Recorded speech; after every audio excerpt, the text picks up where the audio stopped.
मेरे भाइयों और बहनों, अस्सलाम वालेकुम, आदाब। आज मुझे लगता है कि पिछले 4-6 सालों के बाद हम लोगों को फिर से इस किस्म की मजलिस करने का मौका मिला,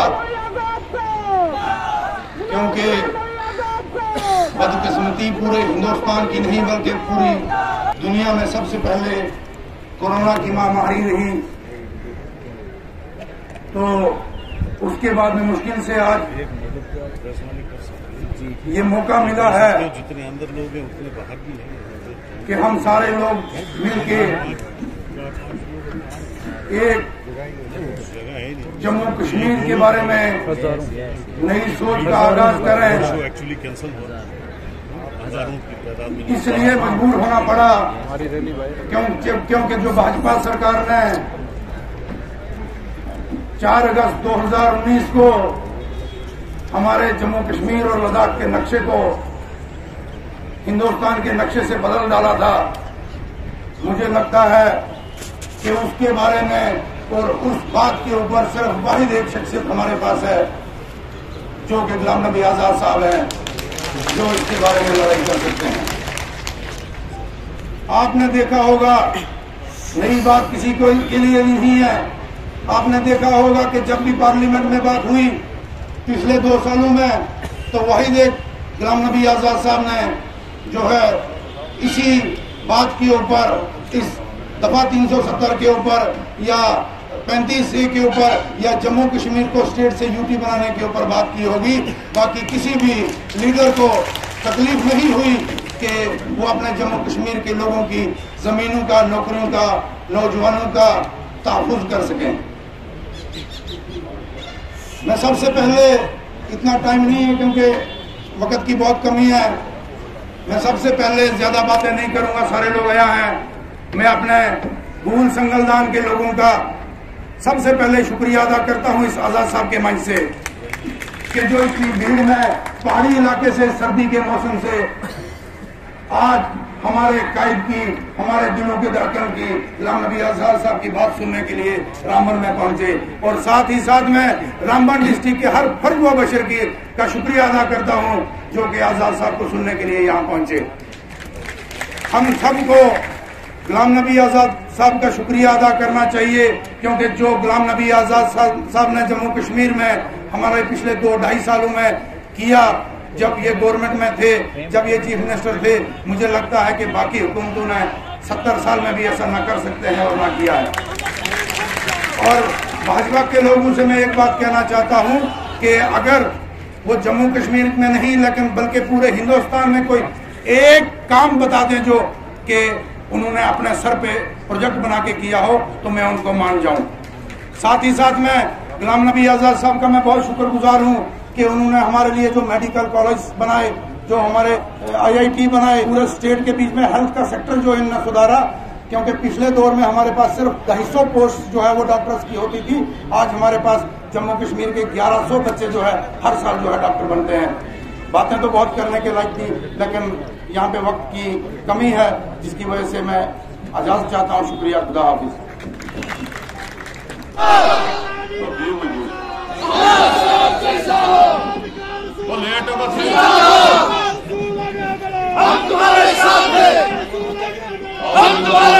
लेकिन जब हम स्कूल में पढ़ते थे तो किश्तवाड़ जब आते थे तो वहां मड़वा के, वाड़वन के, दक्षिण के जो लोग आते थे वो छोटे छोटे बनाते थे। घोड़ों के लिए तो बड़ा बड़ा है, क्योंकि क्यों घोड़ों पे नहीं लेते थे?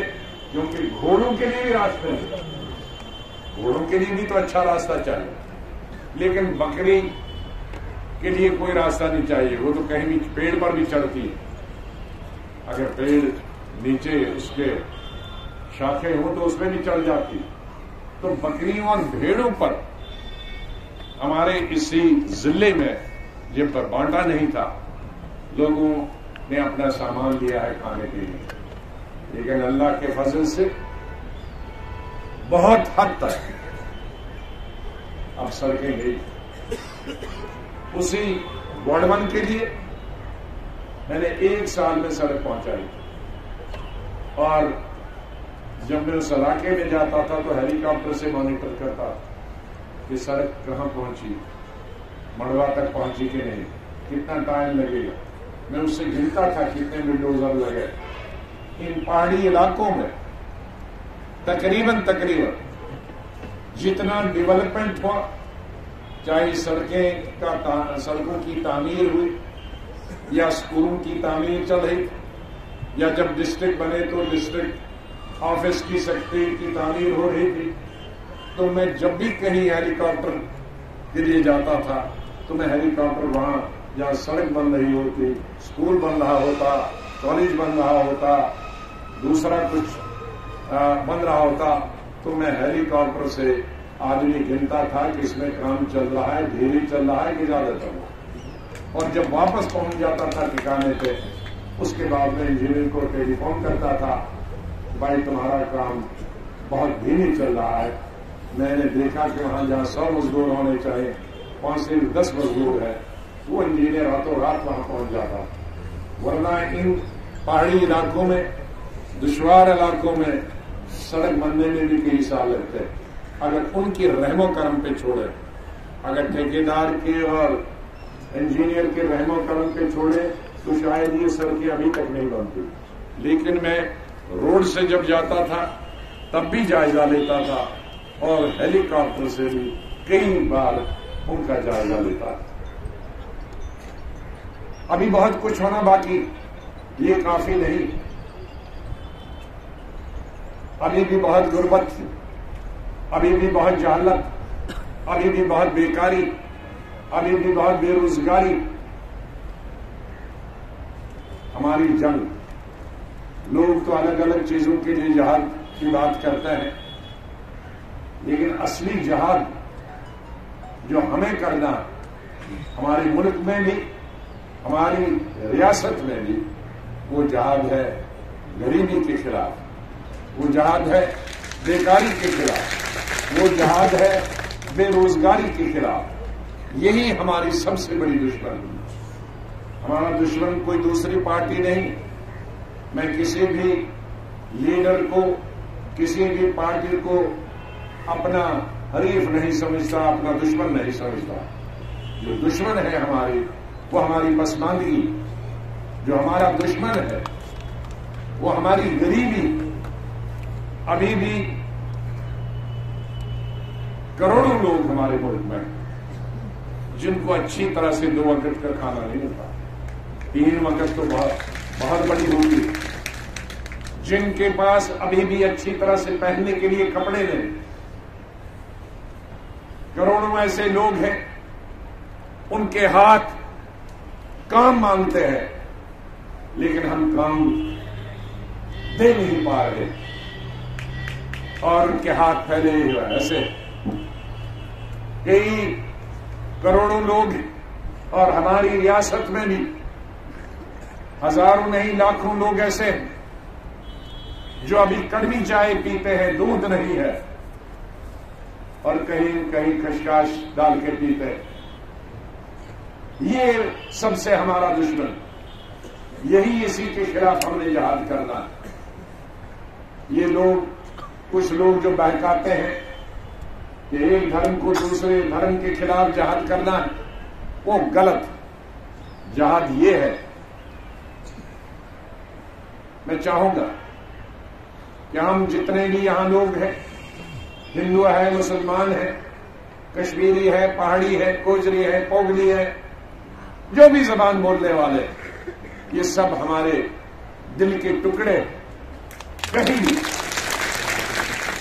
कोई बिखर के गया, कोई एक पहाड़ी पे है, कोई दूसरी पहाड़ी।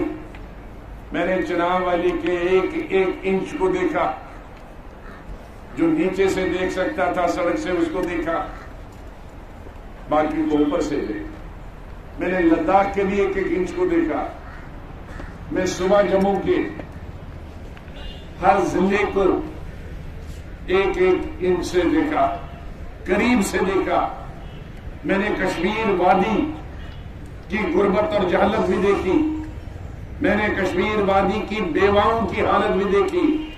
मैंने कश्मीर वादी के और चिनाब वैली और पेल पंचाल जहां मुसलसल कई बरसों तक मिलिटेंसी रही, वहां उन हजारों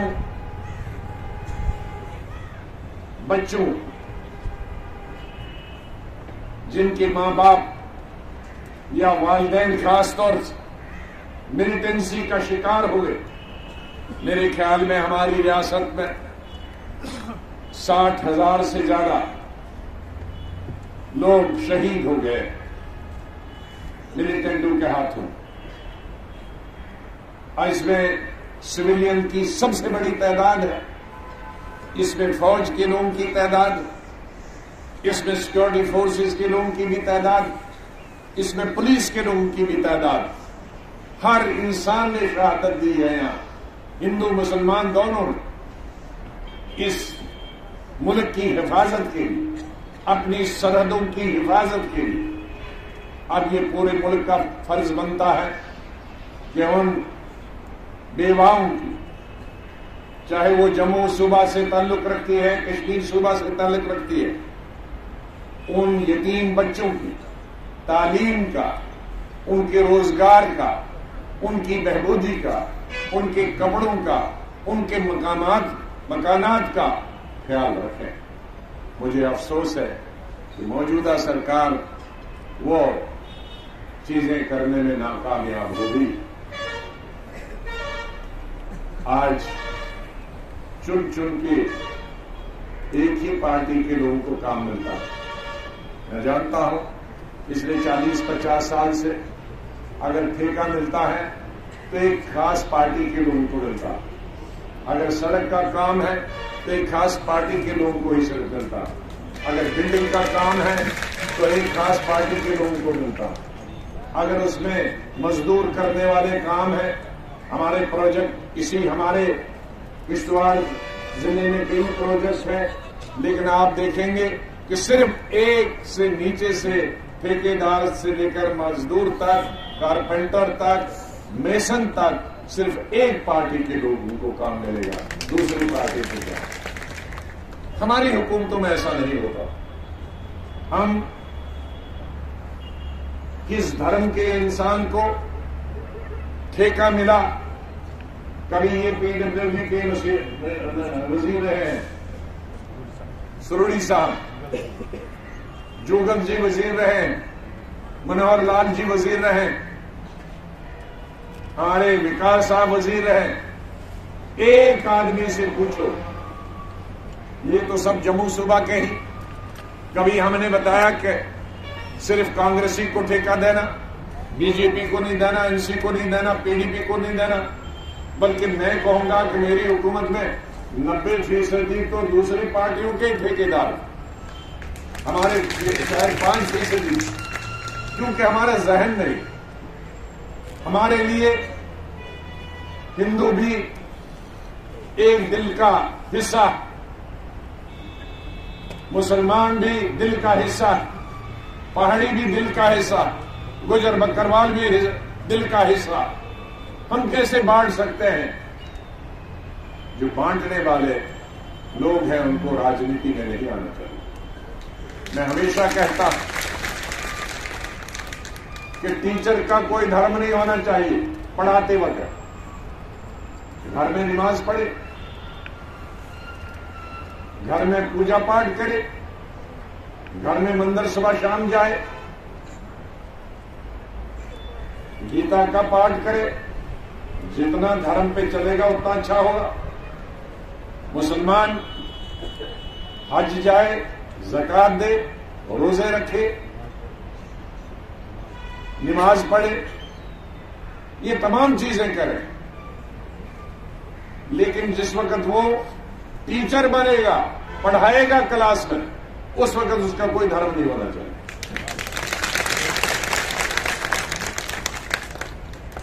जिस वक्त वो डॉक्टर होगा, मरीज को देखता होगा, सिर्फ मरीज और डॉक्टर का ही उनके बीच में रिश्ता होना चाहिए, कोई दोनों का धर्म नहीं होना। इसी तरह अल्लाह ने, ऊपर वाले ने, कोई से अल्लाह कहता है, कोई भगवान बोलता है, कोई और किसी दूसरे नाम से बुलाता, लेकिन एक ही तो है, नाम अलग अलग है। वो हमारा हिसाब लेगा कि हमें स्वर्ग में भेजेगा, नरक में भेजेगा, जन्नत में भेजेगा, दोज़ख में भेजेगा।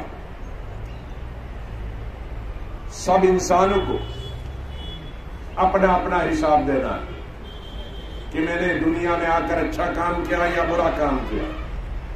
लेकिन लीडरों को, डॉक्टर को, टीचर को, उनका कितने लोग जन्नत में जाएंगे मुझे ये, क्योंकि उनको अपना भी हिसाब देना है, लेकिन डॉक्टर ने मरीज के साथ क्या क्या सलूक किया उसका भी हिसाब देना है। टीचर का अपना भी हिसाब देना है, और उसने अपने बच्चों के साथ कोई किसी को कम नंबर, किसी को ज्यादा, मेरी बरादरी का, मेरे धर्म के नाम पे दिए, उसको भी माफ नहीं करे। और जो लीडर है हम सब का और दूसरी पार्टियों का, उनका हिसाब तो मुझे लगता है कई सालों तक चलेगा। अब कितने उसमें पास होते हैं। अगर मुसलमान होगा लीडर तो उसने कहा कि तुमने मुसलमानों के साथ ही सिर्फ इंसाफ किया, हिंदू के साथ नहीं किया, उसका जवाब दो। मैंने तो हिंदू को भी मैंने ही पैदा किया। मैंने, अल्लाह कहेगा मैंने मुसलमान को पैदा किया, लेकिन मैंने हिंदू को भी पैदा किया। जो नाक, मुंह, कान तुम्हें दी थी वही उसको भी दिया, जो बाजू, टांगे दी थी उसको ही दिया था। जो तुम्हारी रगों में खून बहता है वही खून उसकी रगों में भी बहता।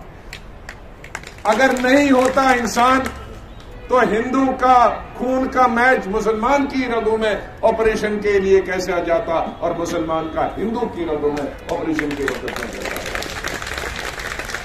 तो मैंने जब आपको एक जैसा बनाया था तो तुमको किसने इजाजत दी, तुम किसके हुक्म से ये बांट लिए हो धर्म? क्योंकि इसलिए कि उसका नाम अलग है। क्या वो मेरा पैदा किया हुआ नहीं है? अल्लाह ये भी पूछेगा। पार्टियां अलग अलग ही, तुमको इंसाफ देने के लिए मैंने भेजा था। क्या इंसाफ ये नहीं कहता कि तुम अगर ठेका हिंदू को दोगे, ठेका मुसलमान को भी दोगे, ठेका सिख को भी दोगे, ठेका ईसाई को भी दोगे। अगर हम रोटी रोजी बांटते हो तो तुम एक धर्म को नहीं दोगे। जो भी इस जमीन पे मैंने उतारा है, पैदा किया है, उसको तुमने रोटी रोजी और रोजगार और कपड़ा मकान दिया, तब जाके कहीं है खलासी होगी उसकी, वरना मेरे ख्याल में सब लटकेते रहेंगे वहां पे उसका। इसलिए मैं उन तमाम पार्टियों से, वो सूबाई है या नेशनल पार्टीज है, उनको ऊपर वाले पे ये जाना होगा। ये जिंदगी तो 4 दिन की है, आखिर वहां जाना होगा, वहां हिसाब देना होगा। और मैंने अपने जवानी के जमाने से ये अपने दफ्तर में, चाहे मैं मिनिस्टर रहा, चीफ मिनिस्टर रहा, MP रहा, मैंने हमेशा अपने अफसरों को बताया कि जो मेरे पास आता है, चाहे वो दूसरी पार्टी का आता है, दूसरे धर्म का आता है, उसको मेरा नाम भी मालूम है, उसको मेरा धर्म भी मालूम, मेरा मजहब भी मालूम है, मेरी पार्टी भी मालूम है, उसके बावजूद भी आता है इस भरोसे से कि मैं उसके साथ इंसाफ करूं। अगर मैं उसके साथ इंसाफ नहीं करूंगा तो वो अल्लाह के जो कानून है, दस्तूर है, उसके खिलाफ, हम वो अल्लाह के खिलाफ करते हैं। हम उसकी इंसानियत जो उसने हमें ये तोहफा दिया है, ये बांटने वाला, शायद हम इस काबिल नहीं है कि हमको उसने ये बांटने का काम दिया है। ये जब बांटेंगे तो ये कोई मायूस नहीं होना चाहिए कि काश अगर मेरे धर्म का आदमी होता तो ये काम हुआ होता, काश अगर मेरे मजहब, मेरे पार्टी का आदमी होता तो ये काम करना, ये लेके वो मेरे ऑफिस से नहीं जाना चाहिए, मेरे घर से नहीं जाना चाहिए, बल्कि उसको थोड़ा जरा ज्यादा करो। अपनी पार्टी अपना धर्म वाला चाय का एक कप पिलाओ, उसको थोड़ा बिस्किट भी खिलाओ, शक्कर भी दे दो, ताकि उसकी वो विकास करे। वह इन चीजें क्यों कह रहा हूं? क्योंकि बदकिस्मती से आज इलेक्शनों में कोई भी पार्टी, कोई भी लीडर, कोई भी पार्टी, कोई भी लीडर सड़क की बात नहीं करता, नौकरी की बात नहीं करता, अस्पताल की बात नहीं करता, डिस्पेंसरी में डॉक्टर है कि नहीं उसकी बात नहीं करता, न देखता उसकी तरफ, टीचर है कि नहीं, इसका मकान है कि नहीं, सिर्फ धर्म और जात और पार्टी। ये कब तक चलेगा? हम तो बड़ा फख्र करते हैं कि हम 21वीं सदी के बाशिंदे हैं। हमारे दादा परदादा के पास पूरे कपड़े नहीं थे। हम दादियों परदादियों के पास, हिंदू हों या मुसलमान नहीं हो, पूरा एक चोगा से होता था, बाकी कपड़े नहीं होते थे। गांव में दादे परदादों से हम सुनते आए हैं कि कम लोगों के पास शादी जब होती थी तो एक दूसरे से कपड़े उधार के लेते थे। आज हम फख्र करते हैं, मेरे पास इतने कपड़े हैं, मेरे पास इतने सूट है, मेरे पास मेरा बेटा लंदन पढ़ता है, अमेरिका पढ़ता है, बांग्लादेश पढ़ता है और कहीं पढ़ता है, गाड़ी मेरी लेटेस्ट गाड़ी है, मेरे टेलीफोन 4 है, शानदार है। लेकिन यहां कुछ बदला के नहीं, यहां खराब हो गया। ये पहले ठीक था, ये भी ठीक था। जितने पुराने जमाने में जहां हमारी जैसा चिनाब वैली है, जैसा रामबन है, एक घर से मिलकर दूसरा घर था, हिंदू से मिलकर हिंदू। उनके ये पता नहीं है कि चाचा कौन है, ताया कौन। हिंदू अगर अपनी माँ को माता बोलता था तो मुसलमान की घरवाली को भी अगर उसकी उम्र की उसको भी माता बोलता। अगर अपने बाप को बाप बोलता था, लेकिन बाजू में मुसलमान था उसको चाचा या ताया बोलता, बहन को बहन बोलता। बहुत सारे लोग हैं जिनको मैं बचपन से जानता हूं हमारे गांव में, मैं अभी तक उनको किसी को माता जी, किसी को दीदी, किसी को बहन, किसी को भाई बोलता हूं। ये वहां का नहीं थे, ये हमारे हिंदुस्तान का दस्तूर था। लेकिन हम पढ़ाई हो गए, हम बाहर से तो बड़े बड़े पढ़े लिखे हो गए, लेकिन दिमाग से पोसीदा हो गए। आज हम धर्म और मजहब की बुनियाद पर कोई बात नहीं करते, न सोच सकते। इसलिए मैं गुजारिश करता हूं, मैं पॉलिटिशियन कम हूं, मैं रिफॉर्मर ज्यादा। रिफॉर्म लाने की जरूरत। अपने रिफॉर्म में क्या है, उर्दू में आएगा, अंग्रेजी में आएगा, बदलाव इस्लाह,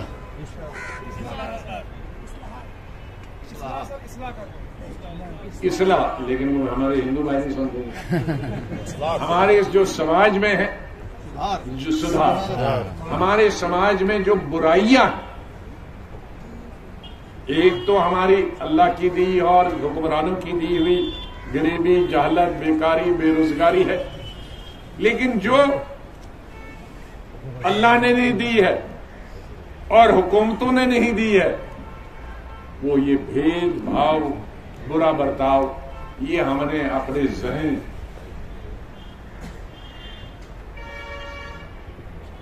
ये हमारे जहनी बीमारी का नतीजा, इस जहनी दिमाग वाली भी ये बीमारी का नतीजा है जो हम इंसान को इंसान से बांट रहे हैं और हम यहां पहुंचे।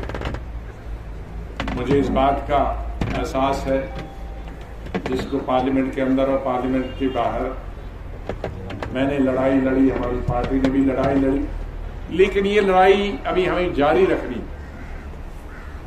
इस बेपनाह बेकारी और बेरोजगारी में जो आज महंगाई हो रही है, खत्म हो गए हैं लोग।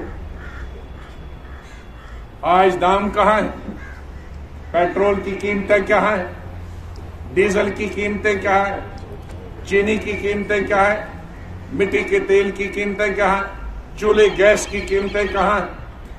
हमारी हुकूमत 2014 में हमने छोड़ी 450 रुपए का एक सिलेंडर था, आज कितना है 1000 कहते रोज और 1100 3 गुना ज्यादा। 70 सालों में सिर्फ 400, 7 सालों में 3 गुना। तो ये क्या वजह है? ये गरीब आदमी, ये पहाड़ में रहने वाले जिसके पास 2 इंच की जमीन है और खाने का तेल, कोई भी चीज हो, कपड़े का, पहनने का, रहने का, सब चीजें। और ऊपर से देखिए, मैं अगर आज चीफ मिनिस्टर होता, मैं कहता जितनी जमीन है ले जाओ। और रोशनी में हमने दी, हमने हिंदू और मुसलमान नहीं देखा, जो भी था, क्योंकि सोच में फर्क है। हमारे लिए जम्मू कश्मीर, वो हिंदू हो मुसलमान हो, वो जम्मू का हो, जम्मू सूबा का हो, लद्दाख का हो, कश्मीर का हो, सबसे ज्यादा प्यारे हमारे लोग। उनके लिए जो भी कुर्बानी देनी पड़ेगी वो देंगे। लेकिन मुझे अफसोस, आज सरकारें वो नहीं देखती। मेरे वक्त में जो जमीन दी गई वो भी वापस ली, और जो मेरे उससे पहले की जमीनें किसी के बाप दादा की थी वो भी जमीनें वापस ले रहे हैं। अरे बाबा, तुमको ये मालूम है कि ये अकेली एक रियासत है पूरे हिंदुस्तान में, शायद पूरी दुनिया में, जहां जमीन ही नहीं है। जमीन अगर है तो ये पहाड़ है, इस पहाड़ पे पता नहीं ये घर कैसे बने, तो जमीन कहां है? तो सारी जमीन 80%, 85% तो पहाड़ है, और जो बाकी 15% उसमें क्या है? उसमें हमारे घर हैं, उसमें हमारे गांव हैं, उसमें हमारे कस्बे हैं, उसमें हमारे स्कूल हैं, उसमें हमारी डिस्पेंसरियां हैं, उसमें हमारे डिस्ट्रिक्ट ऑफिस हैं, तहसील ऑफिस हैं, ब्लॉक ऑफिस हैं। उसमें ये जो सड़कें जो आज से 70 साल होती नहीं थी, पैदल होती, फिर 1 लेन बनी, 2 लेन बनी, 4 लेन बनी। 4 लेन सड़क में ही लाखों लोग बेघर हो जाते हैं, बेजमीन हो जाते हैं। ये उनको मालूम है? इधर दिमाग उनका चलता कि नहीं? एक सड़क बनाओ गांव के लिए तो पूरे गांव की आधी जमीन चली गई, उसको डबल करो लेन, बाकी दूसरा आधा में चला गया। और वो कहां है? घर वाला वो है सड़क पर या भीख मांग रहा है। ये यूनिवर्सिटियां किस पर बन रही, ये इंडस्ट्री किस पर बन रही, ये बिजली के वो जो बड़े बड़े खंभे हैं ये किसका पर बने? ये भी तो खेतों में बने हैं।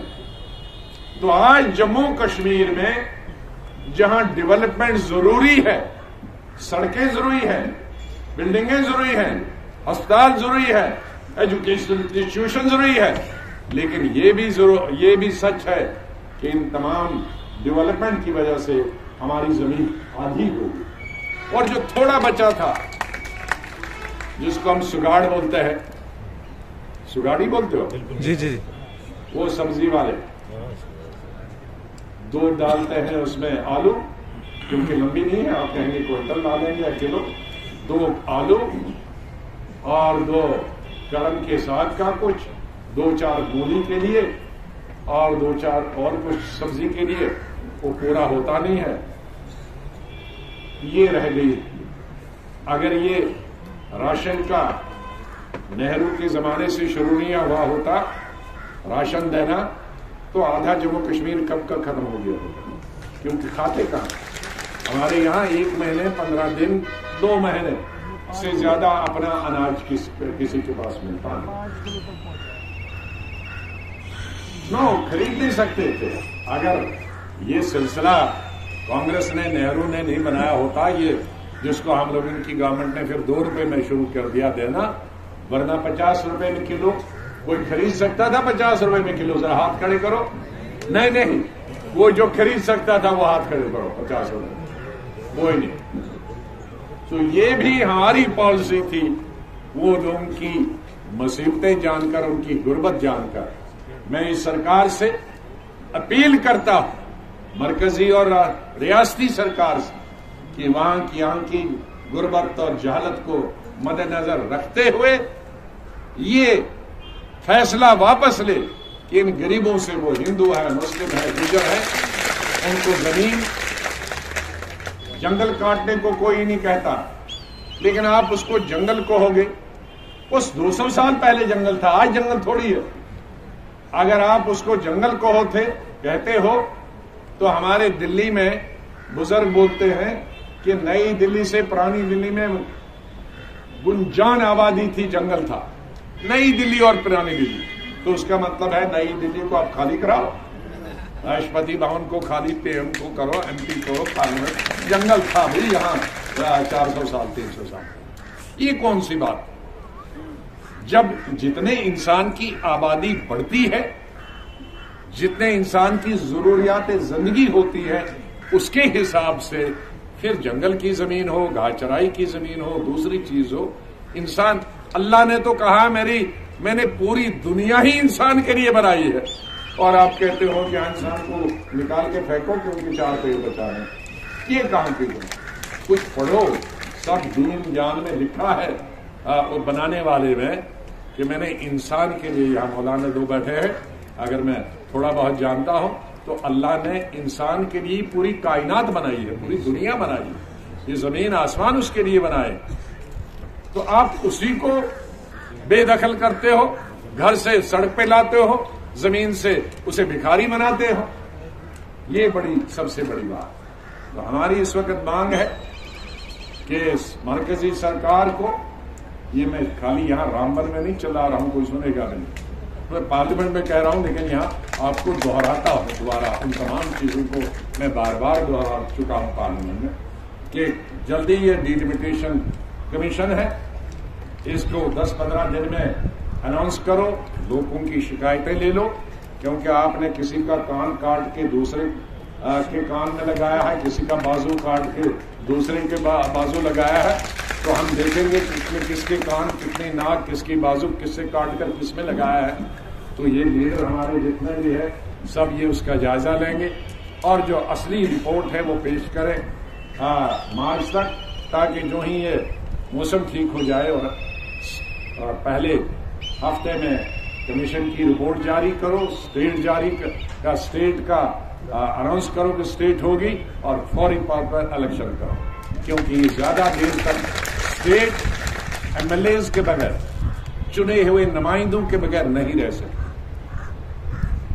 चुने हुए आप किसी चीफ सेक्रेटरी को कहोगे, सेक्रेटरी को कहो ओगल जाओ, परिस्तान जाओ, दक्षिण जाओ, मड़वा जाओ और इधर और किसी पहाड़ पे जाओ, वो नहीं जा सकता, उसका काम नहीं है, उसको दोष नहीं है, क्योंकि उसका लिए हमारे संविधान में काम बना है कि उसे सेक्रेटरीट में काम करना, उसे डीसी ऑफिस में काम करना, उसे तहसील ऑफिस में काम करना, उसको जम्मू और श्रीनगर के सेक्रेटरीट में काम करना। जो चुनी हुई सरकार है उसके फैसलों को अमली जामा पहना है, उसका काम नहीं है कि लोगों के आके यहाँ भाषण दे, अफसर नहीं दे सकता, उसका काम ही नहीं है, हमारे कॉन्स्टिट्यूशन में नहीं है, हमारे आईन में नहीं है उसका ये काम, तो आप उससे ये काम ले रहे हो।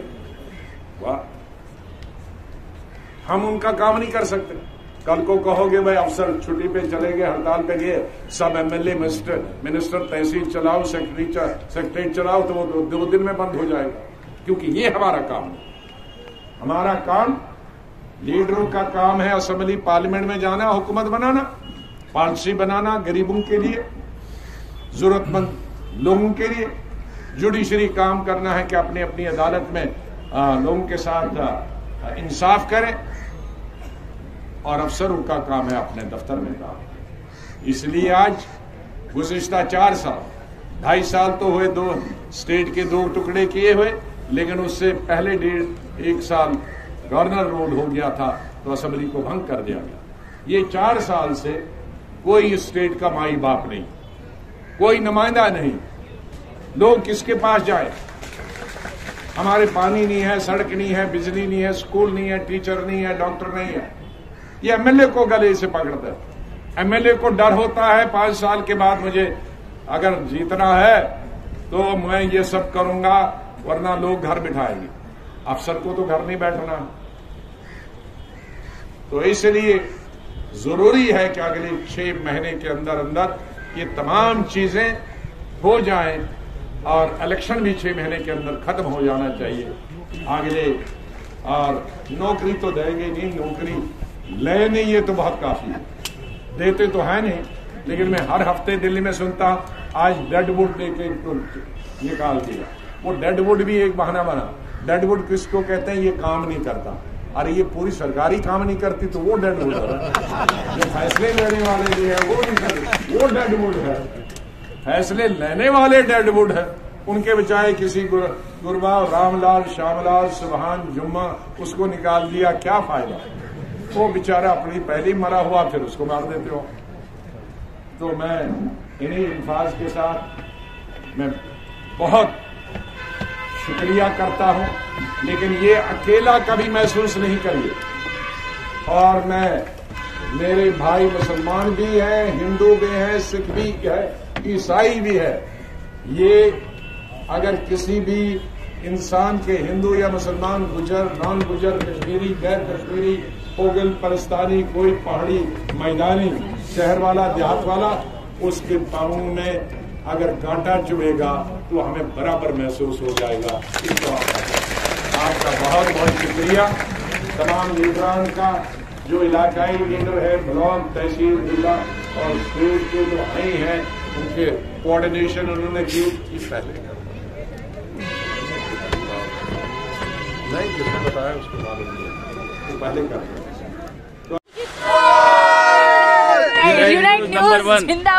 उस्मान कम्युनिकेशन गूल, जहां हर किस्म के इलेक्ट्रॉनिक आइटम मुनासिब कीमतों में दस्तयाब हैं, जैसे fridge, washing machine, geyser, mobile phone, solar light, inverter battery, LED, rice cooker वगैरह।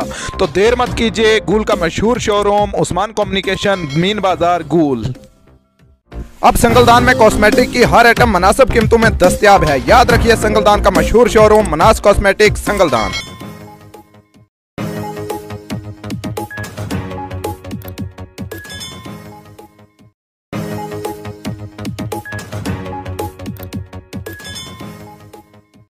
This is the Unite News Urdu. I highly recommend you people, like whosoever is watching me, to follow them. Thank you so much.